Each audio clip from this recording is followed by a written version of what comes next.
Hey, how y'all doing out there in YouTube land? This is Stiletto coming at you from the Wild Wild West. Well, what's the weather like where y'all at?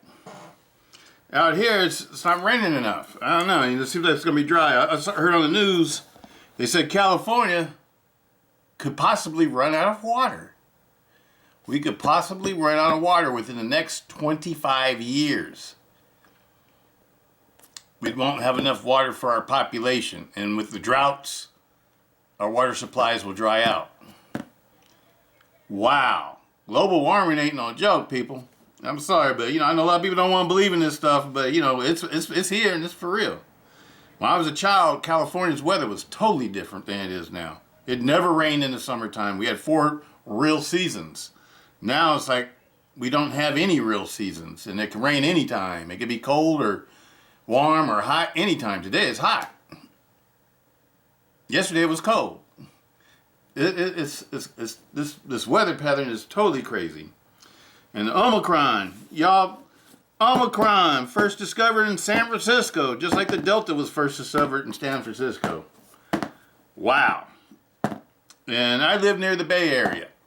Where I live is, like 916 to the Bay Area is all like, people travel back and forth and commute back and forth. A lot of people live where I live, work in the Bay Area. I don't work, I work halfway in between where I live and the Bay Area, which is almost considered the Bay Area. And I have to travel every day on the freeway and everything, and it's always congested, and it's kind of crazy. But Omicron, get vaccinated, get boosted. They say Omicron, the people who don't get vaccinated and the people who don't get boosted are going to get Omicron. They say it's extremely contagious. But I heard that in South Africa, the doctors are talking about the symptoms aren't always super severe. Lots of times they could be just like a regular flu symptom. So some people don't really get it in a severe way, I guess. But, but others do. So, just in case it might be you, the one that gets it in severe case, I suggest that you all get vaccinated. Get vaccinated. Why not? When I was a kid, we couldn't even go to school unless we had all our vaccinations. We had to have smallpox. We had to have polio vaccination. We had to have all sorts of vaccinations. It was mandatory. You weren't allowed to go to school in the 60s unless you were vaccinated. They had mandatory vaccinations for a lot of things. And that's the way that they got rid of polio. And that's the way they got rid of all these other different things that we used to get all the time. It's because everybody got vaccinated and they were able to control it. So I say everybody should get vaccinated. I know a lot of people want to be hard-headed. I just got to put that out there, because I'm tired of seeing people not get vaccinated. To me, it's I don't know. I don't want to use any other words. But I think it's a bad choice not to get vaccinated. Let me just put it that way. Be part of the solution, not part of the problem. All right. Well, we got an unboxing here today. And doing the unboxing is one of my new favorites. I absolutely love this knife. This is my first Russian knife. I absolutely love this knife. I mean, to me, it's the smoothest operating, the easiest to open. The only other one I have that's really like a super easy opening flipper is the Artisan Hornet, the titanium Hornet Artisan, and the regular Hornet Artisan. They're both, the way the flippers are, it's just super easy to flip it open. But this one right here, this is like a regular flipper, and this flipper helps keep your fingers safe. The one on the Hornet doesn't. So I really, really, really highly recommend this one. I know it has a thin blade stock, but check out the destruction videos they do on this, and they actually lift some blocks and stuff with this blade, and it doesn't snap and the tip doesn't break. Because this tip doesn't look like a strong tip. To me, this knife, I don't know, y'all can tell me what you think. It looks like a Spyderco knife that's been stretched out and turned into a stiletto. That's what it looks like to me. This, it's got sort of like a long, lean, leaf-style blade, or spear point blade, whatever, what do you want to call it. But the Spyderco one is just stubbier. It's just stubbier and shorter And, you know, this is tall. This is like a basketball player. And the Spyderco one is more like a, I don't know, is somebody, you know, this is tall and lean like a basketball player. And the Spyderco one is short and fat. That's it, you know, it's stubby compared to this. This looks like a Spyderco that's been stretched out. I absolutely love this knife. I love the frame lock. It makes this a really safe knife, if you ask me. It's not, you know, it's not made out of lightweight materials. You know, this is a, you know, I don't want to call it a budget knife because this is a really good knife. To me, this is one of the best budget knives out of all, of any. This is to me, this is the best frame lock under $100. And it's better than most up to about $200. I like this one better than the titanium ones I have. This is stainless steel. And you know, to be honest, I really got more faith in stainless steel than I do titanium and aluminum. Especially if it's something that has to be flexing back and forth. Because you know, stainless steel, I mean, steel is known for being good for springs and spring steel. I don't know how many titanium springs are there and aluminum springs that are used in the industry. I don't know. So, you know, if it's a frame lock, it needs to have good strong spring steel, if you ask me. Or, you know, like, titanium works though. You know, all the ones I have, you know, they work perfectly fine. I just think this would be stronger, a stainless steel frame. I know the titanium ones and aluminum ones are a lot more expensive than this. You know, the stainless steel is more like what you find on the budget folders if they have frame locks. But, you know, stainless steel, to me, you know, stainless steel, aluminum, and titanium, there's just 3 different types of materials. And none of them are really better than the other, you know, but if you need something to be lightweight, then sure, you want to go with titanium or aluminum. But I think if you want something to be really strong, I would go with stainless steel. The steel's always going to be stronger than aluminum and titanium. It just won't be lighter than them. That's the reason why the others are more desirable. But this will definitely have more strength than aluminum or titanium. So this is, you know, this is a well-built knife. And I think if I was going to change anything in it, I think I would want to lighten up the handle a little bit because it's really handle heavy. And I think the reason why it's handle heavy, I'll show you where the balance, there. See, there's where about the balance point is. So that means it's handle heavy. The balance point should be up here. That's not. And I think the big reason why it's so handle heavy is because of this big stainless steel back spacer.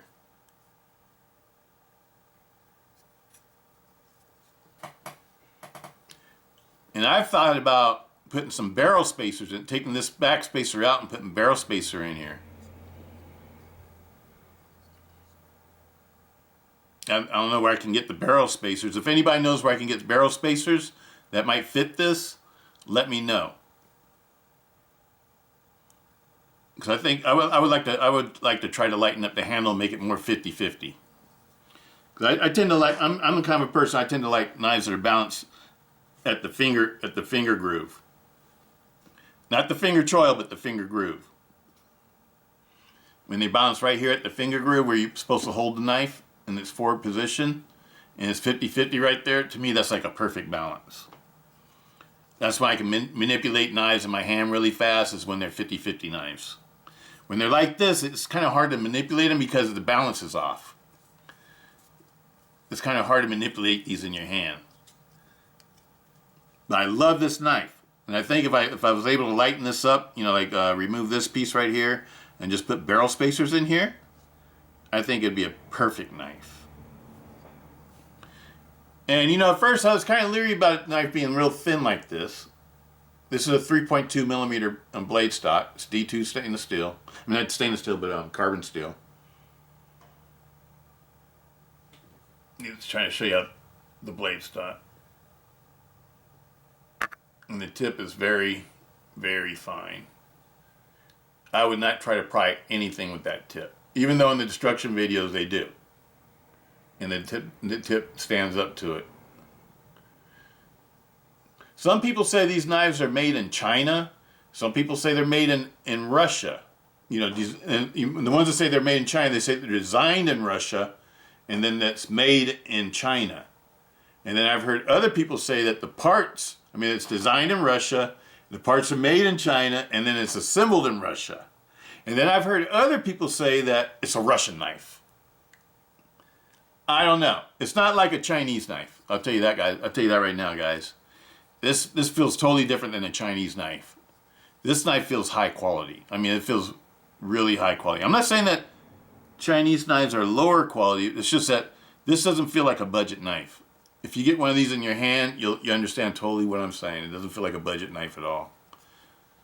It just feels like a knife that was designed to be like this. You know, it's got a G10 slab, and it's all stainless steel construction with the D2 blade. I absolutely love this knife. Okay, but you know what? I'm getting sidetracked again, aren't I? I always do that. I always get sidetracked. I highly recommend the Frame Lot dagger knives. I'm sure they're all just as nice as this one. I want to get a Vendetta, but they're not available yet. But when they become available, I definitely want to try out the Vendettas. But this is a Condor. And I like the big ones. I like, you know, the ones I want to keep trying out are the big ones. The ones with the 5-inch blades like this. The ones that are just about 11 inches. I think, how long was this? 12 inches? No, it's let me see. 11 inches, I think it's supposed to be. Something like that. Let me measure it. We'll find out. Can't remember. Yep, it's 10 3/4. 10 3/4 inches. 10 3/4. This is an awesome, awesome, awesome folder. Well, anyway, let me get on. Dagger knives, people. Pay attention to them. Dagger knives. I love their knives. And this is one I really, really, really like. This one that I will always have. And I want more. I'm going to get one more Condor.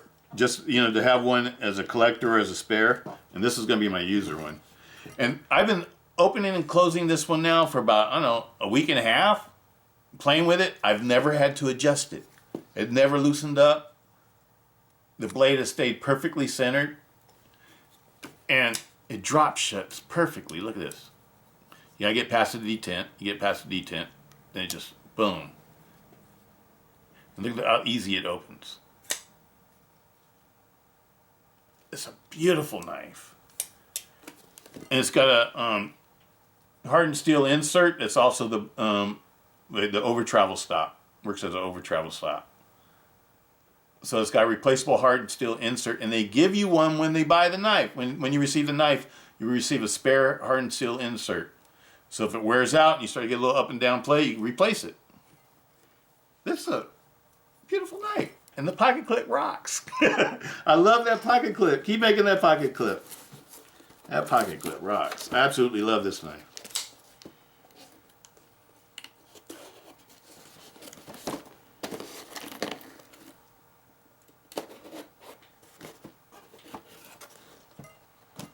I know some people are going to say, well, it's a Russian knife.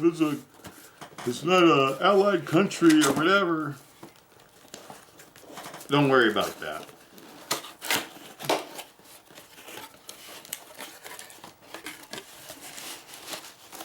If somebody's making a good product, that's all that really matters.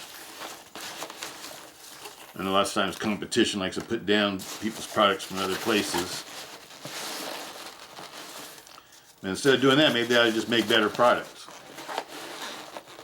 so they can compete with them, or make things at, you know, better prices, or do whatever they have to do.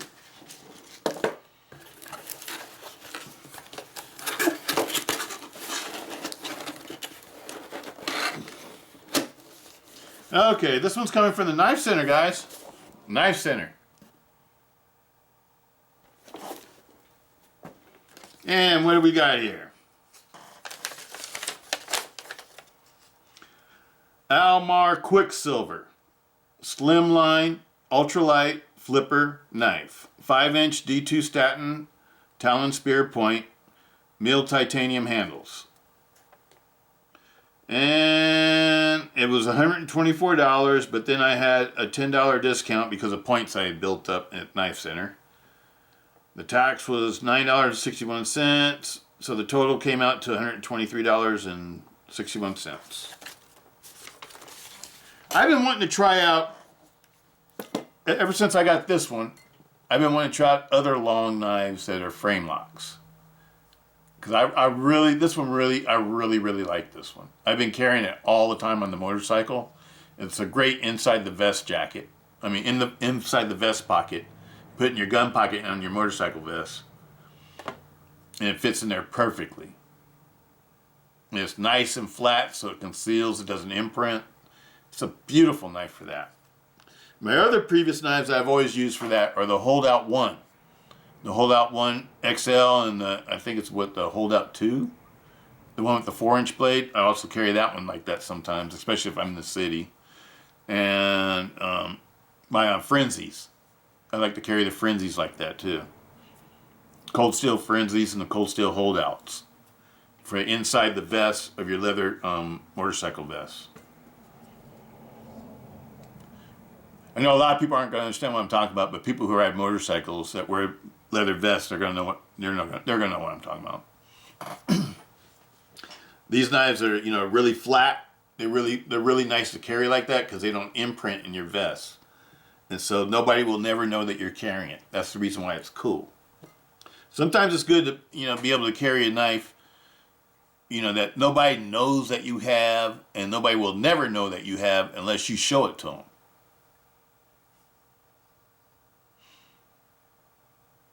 Because when you carry something inside your leather vest, it's deeply inside. So your hand has to go inside your pocket, inside the vest to grab it out. So even if you took off your vest, nobody could still can't see it.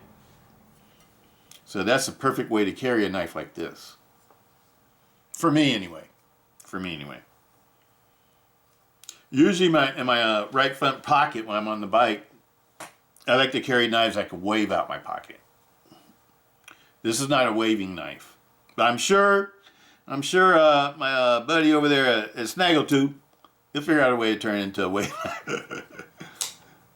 No, but it doesn't have a thumb set hold. This is a total flipper.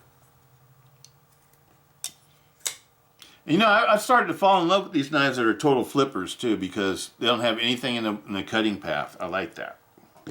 But anyway, I'm getting sidetracked again about the knife that I really like. Okay, here we go. This is my first Mar knife, and this is not the Japanese company. This is, I think they were bought out by another company in China, and this is the Chinese Mar knives. But I've never owned any Mar knives, so this is my first one. I think Mar was a Vietnam vet that started his own knife company.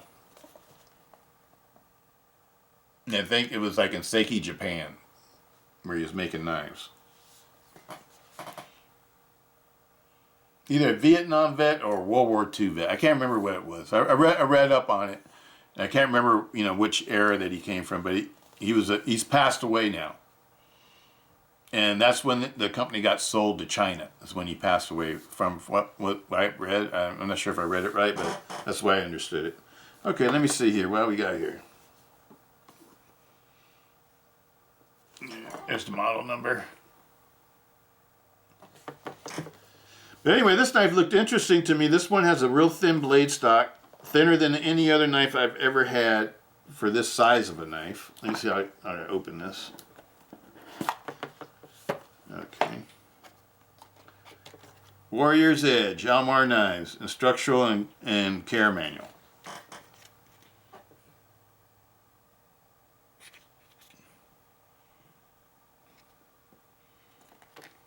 And here's the knife. Very light. This is super light. It feels like a knife, a lightweight knife with 3-inch blade.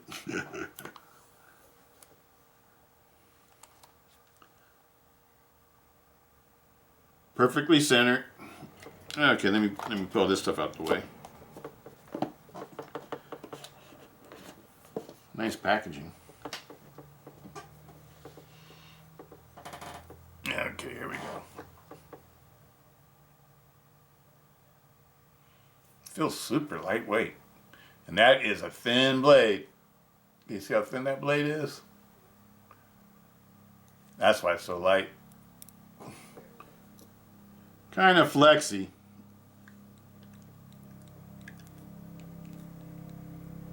Not as flexy as the Cold Steel 26T Oya bun though. Ooh. Ooh, that was fast and smooth. Ooh. That's a stiletto. That's definitely a stiletto blade.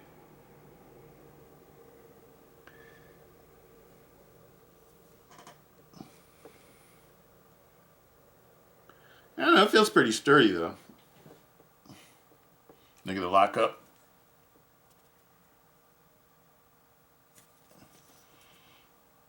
You know, this one would be cool when you have to carry a real lightweight knife. Because it's definitely a nice size for self-defense. That's the only purpose this would serve to me, is like oh, I like the way the blade sits all the way inside the handle too. That's cool. The fit and finish on it is beautiful.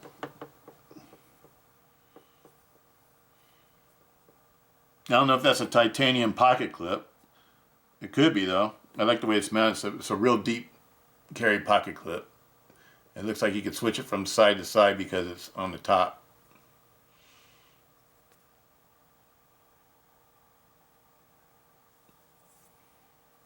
It's really a pretty knife.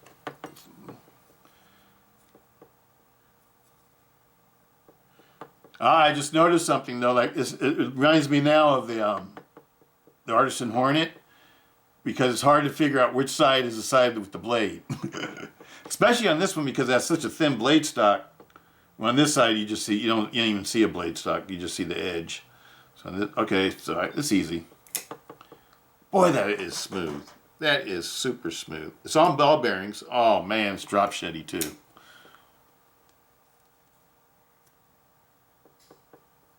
Nice. I was having my finger on the bar and it didn't want to open at first. So you got to keep your finger off the lock bar. And see, what's the best way to hold it? Looks like the best way to hold it would be like with your fingers in the back. It's definitely smooth and fast. Let's see if it's sharp. Let's see if it's sharp. I like the style of it. It looks good. Feels like a quality knife, even though it's super lightweight.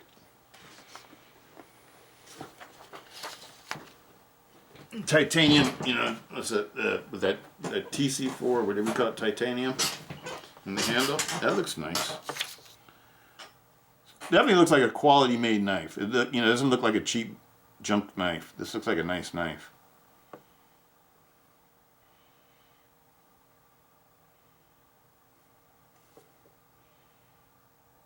Lockup looks good. It's just a really thin blade stock though. That is what I would call a super thin blade stock. Definitely not a pry bar. Don't use this one for prying anything. I think this one's just for self-defense. And you know, I don't know, light duty cutting chores or whatever. Let's see how it cuts. It's sharp. All the way to the tip. Oh man, it's razor sharp. It is razor sharp. The blade steel on this one is what was the blade steel? I forget.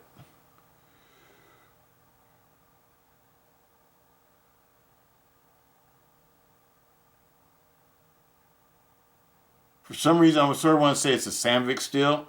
I'll leave it in the notes because I can't remember what the blade steel is. On here it says AMK4046, China.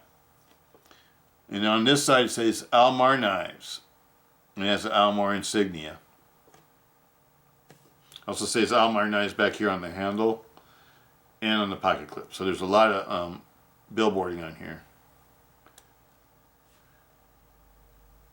Let me see something. I need to see something too.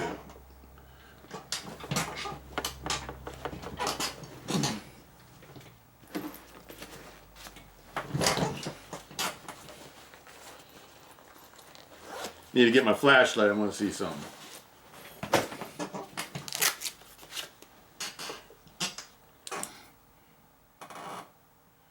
Ah, it does have a hardened steel insert.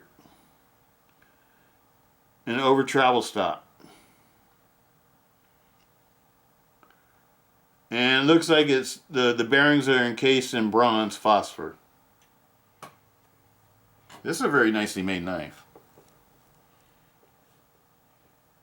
Yep. It's got a hardened steel insert. So this is a nice knife. Hardened steel insert. Alright. And it looks like we got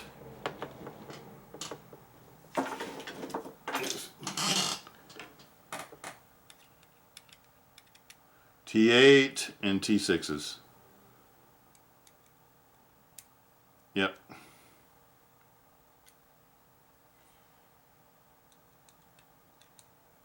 Yep, T8 and T6. This is nice. I like it. I like it because it's a mega folder that's super light. This is the lightest weight mega folder that I have. I don't have anything that's this long and this light. How much does this weigh? It doesn't feel like it weighs anything.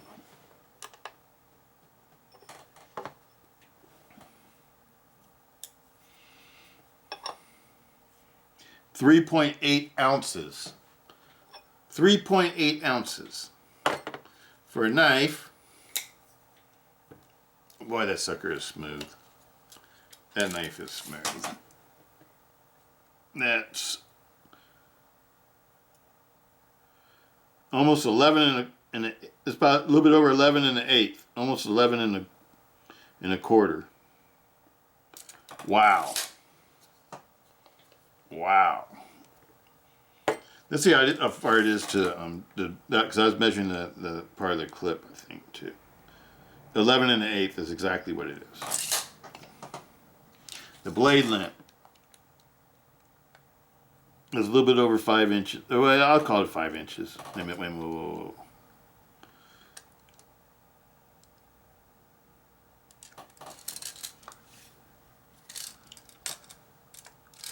My thing's going inside the. There we go. 5 inches. The handle length is 6 and an 8. 6 and an 8 for the handle, 5 inches for the blade. See how it lines up to my new favorite here. The blade reach is almost identical. And the handle is a little bit longer on the Almar. What's it called? The Quicksilver? I forgot.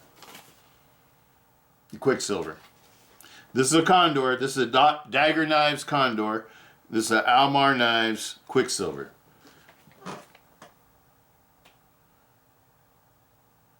Slimline, ultralight flipper knife. D2. It's a D2 knife. Satin D2. 5-inch satin D2. So both of these are D2 knives. I think they're very comparable. I like this size of knife because it's easy to carry. You know, mega folders that when they start to get bigger than this, that's when they get a little bit harder and trickier to conceal. But ones this size will fit in your front pocket, even with a pocket clip like this. Let me show you. See if I can show you real quick.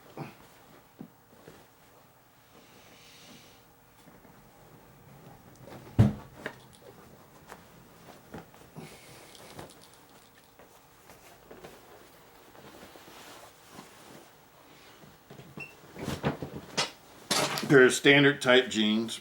These are Wranglers.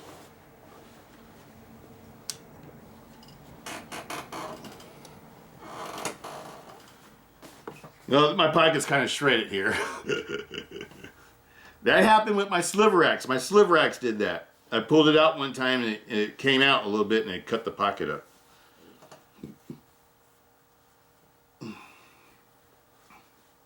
My Spyderco sliver axe.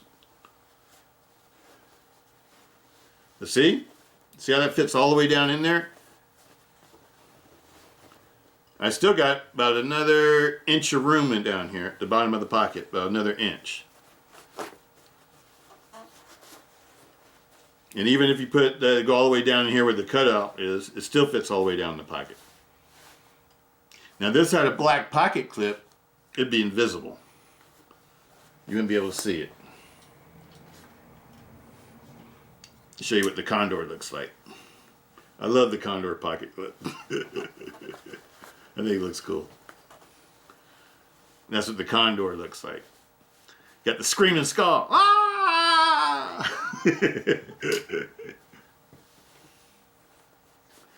Very cool. Just for a comparison, let me show you a black pocket clip. Oh, I got one in my pocket now. I forgot the knife I carried today. My bare knuckle. I love this little knife. It's a great work knife. Bare knuckle.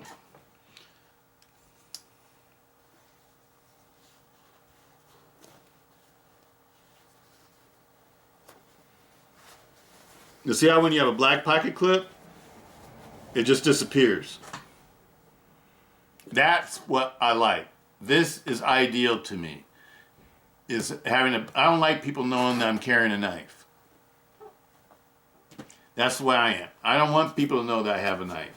When I carry a gun, I carry it totally concealed. Nobody knows I have it. I never tell anybody I have it. I never show it to anybody or anything like that. It's just for emergency use only. Only. And emergency use means that somebody's fixing to kill me. And then, you know, it's not a toy. It's a weapon.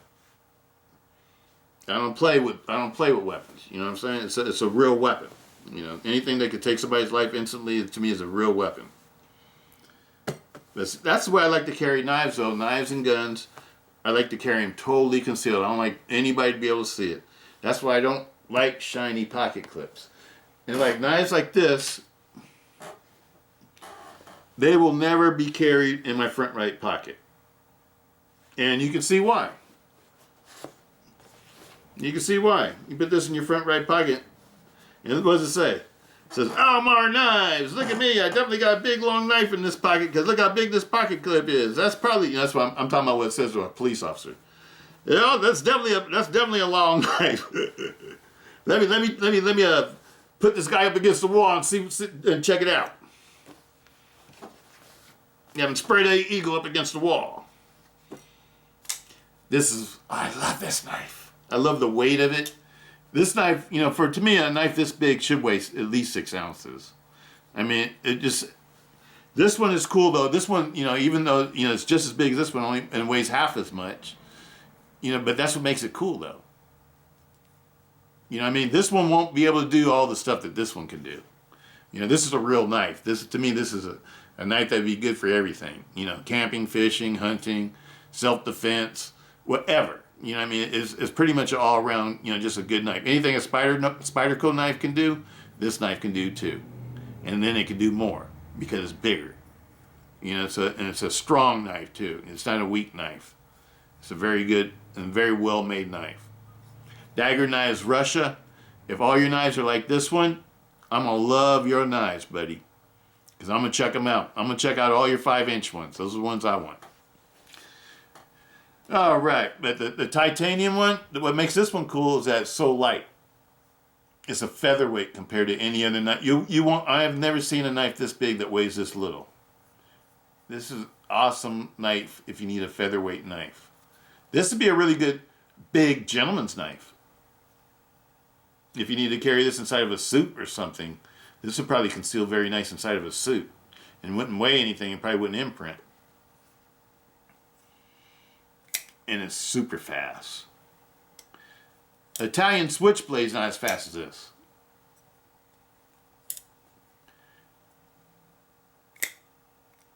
Look at that. That's my favorite way to open a flipper. I've turned into a flipper person. I really like flippers. I like them a lot better than any other type of knife. See, that flips easy. You don't even have to give it a lot of pressure. Watch. Oh, that time it failed because I just touched it. But you don't even have to give it any pressure. You don't have to wrist flick it or, you know, give it inertia or anything. That opens up nicely. But this is the best. That's the best. I like this one the best. This is the knife that's the most fun to flip out of all my flippers. I like this one the best for flipping. I just like, and you know, and I like the S.E.R.E locks because you can open them and close them in a single motion. You know, boom, boom. You know what I mean? But this one, you know, you can't do that with because you have to go through the process of undoing the frame lock.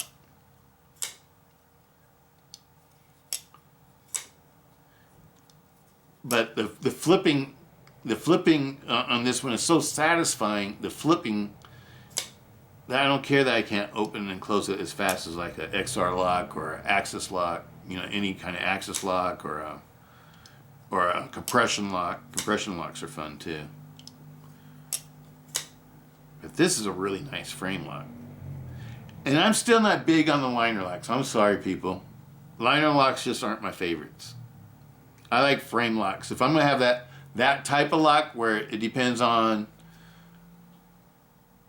a spring tempered liner or a frame to hold to stop the blade from folding in on my hand, I think I'd rather have a frame lock over a liner lock.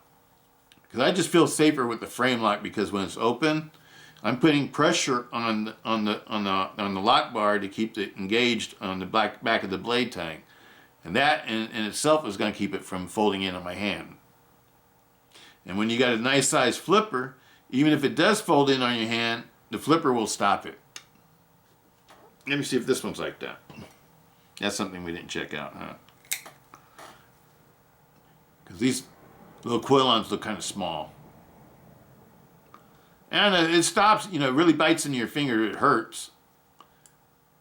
But that would let you know that you're doing something wrong. And would stop you from doing it, and then it comes back to the lock position. But it feels like if it was like a really big whack or something, that's something that really did, I don't know, this is probably pretty strong too though. Even though it's super light, it is all metal. There's no plastic on this knife. It's all metal. You know, the metal is titanium and D2 carbon steel. So, you know, this is a sturdy knife. This is a sturdy knife. I think it's a really nice knife for what it is.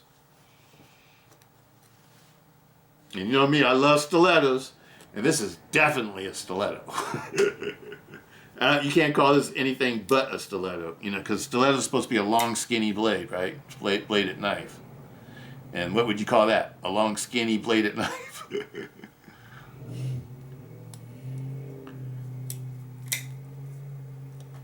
And to me, this is a stiletto too. This is like a spider coat turned into a stiletto. They heated it up and so they could stretch the metal, and they stretched it all out, and this is what you got.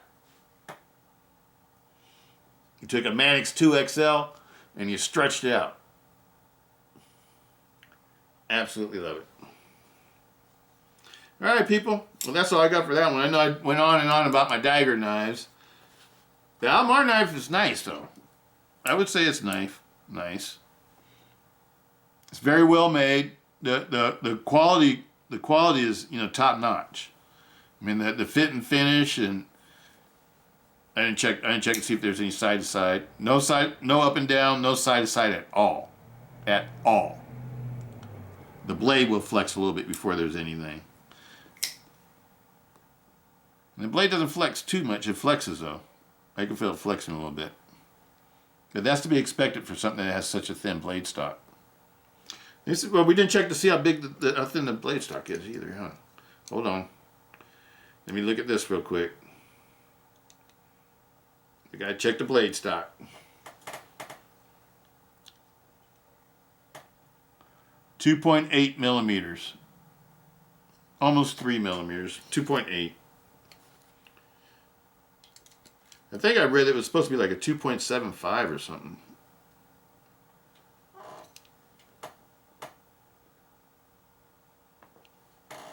Yep, 2.8.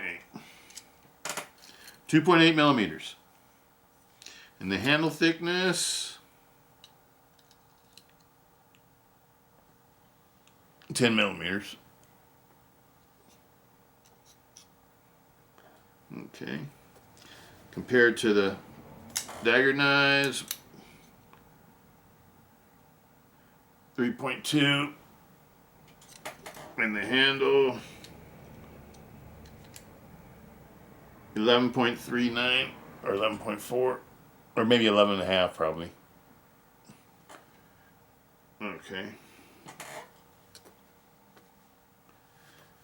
And this one weighs,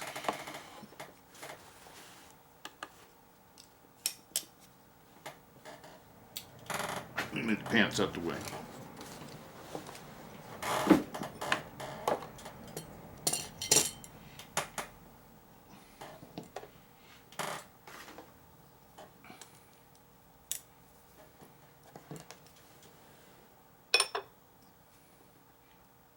6.4 ounces compared to, was it 3.8? 3.8. 6.4 compared to 3.8. And you have the exact same reach, exact same length of blade. So like if you're in a fight, both of these are going to have the exact same reach. I think this blade would do the most damage though, because this is an awesome slicer. This is a stiletto blade. It's really, this one is super sharp though. This one's razor sharp, so it'll slash probably, but it's really meant to stab. It's meant for penetrating, for thrusting. This one would be good for thrusting, stabbing, and slashing and slicing. Like I said, it's an all-round blade. You can use this knife for everything. This would be a great fishing knife too. I'm a fisherman. I like to go fishing. This knife right here would be perfect for doing cut bait, cutting up sardines and mackerel, for fishing for stripers and big catfish in the river in the delta. It'd be perfect for that. And be easy to carry, lightweight to carry, and it's cool because I love the Screaming Skull. I love the Screaming Skull. This is a cool knife. I just love it. And I like the fact that it's from Russia. It's my first Russian knife, I remember going to the Russian wall on reforgers when I was in the military in Germany, and I was a tank mechanic, and so I always went in combat units. I was with the 12th Engineers, 8th Infantry Division, in Dexheim, Germany, and we used to go to our reforgers back in the 80s when we used to go to reforgers. That's like a simulated war with all the NATO countries. They pretend like they're going to war in Europe or whatever. And at that time, we were training to fight Russians. I don't want to say that too loud. But we would go to the wall, and that's when the wall was still standing. It was before Gorbachev tore it down. We would go to the wall in our tanks, and we'd sit in the tanks, and we point our guns at the wall and stuff like that. And then everybody, all the Russian or the communist soldiers or whatever on the wall would point their weapons at us and stuff, and we would just sit there and look at each other. It was kind of crazy. It was kind of funny though. I remember one time we were on alert because there was a threat that Russia was going to invade Poland, and we were on alert for 72 hours. We weren't allowed to go to sleep for 72 hours. We were ready for combat. That was wild. And then when I came home, back stateside, and I was out of the military the first time, because I re-enlisted, but the first time I was out the military, I was living in a duplex. And my neighbors, they were Russian immigrants. And for like 4 years, well, actually no, it was 3 years. For 3 years, I was training to fight Russians. And so then also I had Russian neighbors. And they were super cool. They became some of my best friends. They were like really cool people. And little kids were like really cool and stuff like that. They used to wear some crazy looking clothes, but they were the people were awesome. I mean, they were like really caring and loving and friendly and super, cool and stuff like that. And I just, and I had been trained to have this certain outlook for all those years. You know, I was trained to, you know, to get ready to go to war, or go to combat and fight against Russians. Because that was our whole job in Germany, was to go to the Fulda Gap and set landmines and fight the Russians when they tried to come over and invade Germany. Our whole job was to protect Germany. And I was on a base that had nuclear weapons. So, you know, they were serious back in the day about that. They probably still are. But you know, they had trained us to, you know, I don't want to say hate Russians or whatever, but we were trained to think of them as our enemy. And as I've gotten older in life, I realize that nobody's really your enemy. Nobody's really your enemy. Sure, you know, you may have certain leaders in certain countries that are crazy as hell and do a lot of stupid shit, but you can't say all the people are like that. I'm sure, you know, the majority of the people probably wish that they didn't have that leader. You know what I mean? And that's the way I sort of look at, you know, the world. I really don't judge things by what leaders do or whatever. I sort of pay more attention to what the people are like. But anyway, I learned that, you know, the Russian people were really cool people. You know, and I got rid of all my stigmas and everything like that. And all I got to say is I really love this knife. I really love my Dagger Condor. I really love these. I would highly recommend these. It's one of my favorite frame locks now. I have all the frame lock folders. And as you all know, I have a lot of frame lock folders now. I've tried just about frame lock folders from just about every company that makes frame locks. American, Asian, or European, doesn't matter. I've tried them all pretty much. And this is my favorite. I like this Condor the best. But it's not my favorite pocket knife, though. It's my favorite vest knife. That's the way I should say it. But I love the quality of this. The quality of it is outstanding. I want another one. And matter of fact, I've already ordered another one. And so you know, to be on its way. But anyway, peace out, Stiletto. Hope everybody's doing good. I love this one. I like it. It's a little bit flexy. But it's not mushy flexy. And it's all metal, so you know it's strong. But it doesn't have like a whole lot of barrel spacers or anything like that. It's just totally open back construction. And that's where the flexiness comes from, because if it had some barrel spacers or something in here, it wouldn't be flexy. But if they did that, then the blade couldn't fit all the way inside the handle like it does, which is super cool. I think this would be a cool knife to carry inside a suit, or, you know, like a gentleman's knife. This would be very easy to conceal and super lightweight. I don't know how it work inside the pants, you know, inside the pants, because of the quill-ons. I might be uncomfortable. But I think it's a really beautiful knife. All right. I'll try to get this one out there tonight. Today is, what is today? November the 2nd. I mean, not November, December the 2nd. December 2nd. Sorry I didn't be able to get any videos out there for like the last week and a half or so. It's been a while, almost 2 weeks. I've just been really busy. And then when I have had time off, I've been really tired. I'm sort of tired today. I worked a double last night. I didn't get off work get home until like almost 11 o'clock last night. And my day started at 8 a.m. So I worked from 8 a.m. until 10 o'clock. And then it took me almost an hour to get home. Anyway, peace out, Stiletto. Hope everybody's doing good out there. Peace.